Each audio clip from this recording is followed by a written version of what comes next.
Mga Lods, nakita nyo na ba to? Ito mga Lods. Di ba? Kapansin-pansin na hindi nagtabi, no, si VP Inday Sara at saka si Romualdez.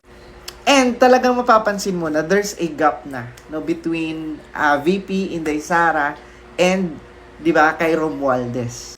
Pero alam niyo mga Lods, believe na believe talaga ako kay VP Inday Sara kasi kahit anong mangyari, yung suporta niya sa presidente, yung humility niya sa presidente, 'di ba? At yung pagkakaisa, no, or unity ay binibigay pa rin ni VP Inday Sara sa ating presidente. Kahit na alam naman natin, no, na magka-relative si President BBM, no, at si Romualdez. Pero as you see, kita nyo naman, no, andyan pa rin si VP Inday Sara to support this administration.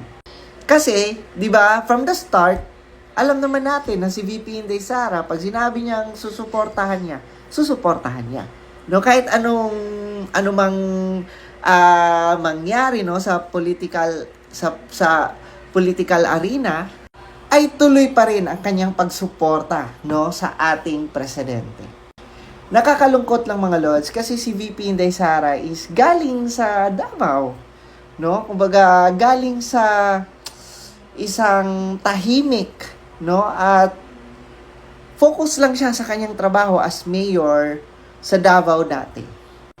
Nakakalungkot lang mga Lods kasi ngayon na vice president na siya, 'di ba? Kumbaga talagang nakaka-experience na siya ng totoong pamumulitika, yung siraan. 'Di ba? Kasi sa totoo lang nung naging mayor si VP Inday Sara ng Davao City, tahimik lang.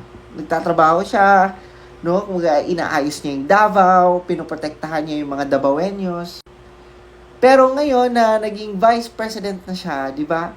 Kumbaga nararamdaman mo sa kanya yung pagkadismaya niya sa ibang, let's say, akala niya na kakampi niya, pero at the end, hindi pala. Yes, of course, wala naman tayong alam sa kung ano talaga ang nangyayari doon sa loob mismo.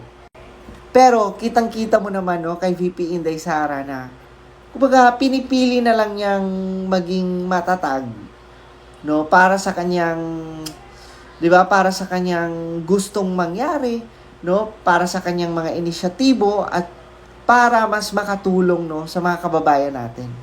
Kahit na kita-kita naman natin na pinagkakaisahan siya, no, at kung ano-anong akusasyon at paninira, no, ang binabato sa kanya.